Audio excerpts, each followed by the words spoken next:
présence de terroristes dans notre pays. Lamine Moïma Cissé, c'est le procureur même le procureur de la République près le tribunal de première instance de Kaloum qui l'a annoncé. Mais une première question qu'on peut bien se poser, comment lui qui est à Kaloum, il peut se permettre de parler de la situation qui se passe à Kankan, à Mandiana ou en Zérekore, des endroits qui ne relèvent pas de son ressort. Oui, on a dit que tous les cas de terrorisme, tous les dossiers liés au terrorisme sont désormais traités à Conakry. C'est une décision qui a été... Au TPI de Kaloum. Au TPI de Kaloum. Oui, justement. Donc cette précision, elle est importante. C'est pour ça qu'il s'est permis d'en parler. De parler, mais il a très mal parlé, et malheureusement. Mamoudou Magasouba. Oui, mais il faut rappeler aussi que ça a très mal habillé. Voilà, sa prise de parole a précédé celle du ministre de la Justice. A été précédé ou a précédé? A été précédée par celle du ministre de la Justice. Et je ne sais pas quelle a été l'opportunité de cette communication en ces lieux. Ça, c'est important. Et parce que jusqu'à présent, je n'arrive pas à comprendre vous interrogez. Oui, justement, pourquoi cette communication. Parce que ce qui a été dit, c'est ce qui est dit dans beaucoup de rapports. Si vous avez la chance de consulter les rapports, c'est ce qui est dit. Et ça relève du secret, je ne dirais pas secret d'État. Ça relève du secret d'État et c'est pour permettre à l'État de prendre des décisions. Parce qu'il y a des choses qui sont dites dedans. Quand c'est su, ça peut susciter assez d'interrogations et même ça peut nous attirer de la haine.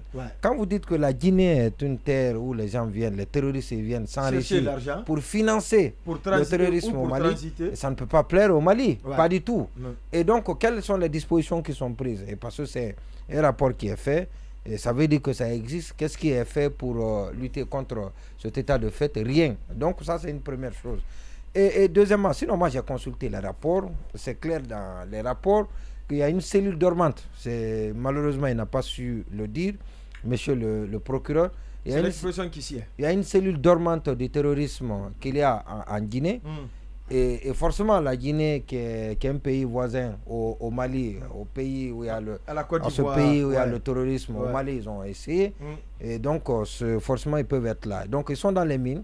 Et ça a été dit. Prouvé, c'est des nomades qui viennent à travers le nomadisme aussi.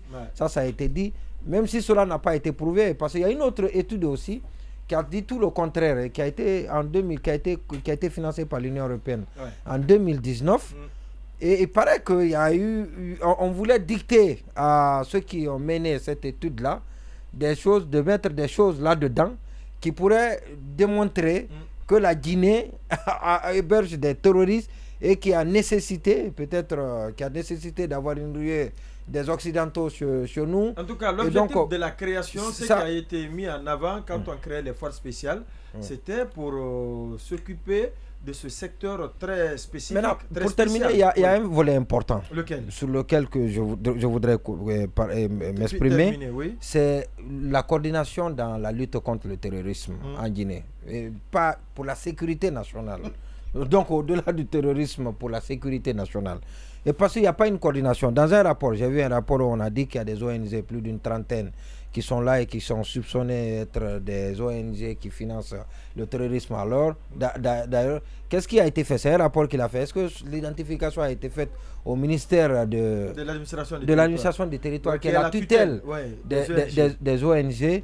Et ça, c'est important. Deuxième chose, il a été dit que les terroristes qui travaillent dans les mines et autres là, est-ce qu'il y a une coordination entre le ministère de l'administration du territoire qui est transversal, le ministère des mines, le ministère de la sécurité, mais aussi la CENTIF aussi, il ne faut pas oublier. La CENTIF a fait beaucoup de rapports parce que la CENTIF, c'est le financement, voilà, c'est contre le blanchiment des capitaux et le blanchiment et le financement du terrorisme. Le blanchiment, c'est ce qui est dit par les autorités guinéennes et qui est en train d'être fait ici. Donc il doit y avoir une coordination entre tous ces services, une synergie d'action et que l'information soit disponible et qu'il y a justement une synergie d'action pour lutter. Mais malheureusement, le temps imparti, le dernier cas, la sécurité, l'attaque de la prison a démontré qu'il n'y a pas une synergie d'action entre les différentes entités impliquées dans le cadre des renseignements et de la sécurisation. La sécurité et ça, c'est très grave. Intérieure et extérieure de la Guinée. Absolument.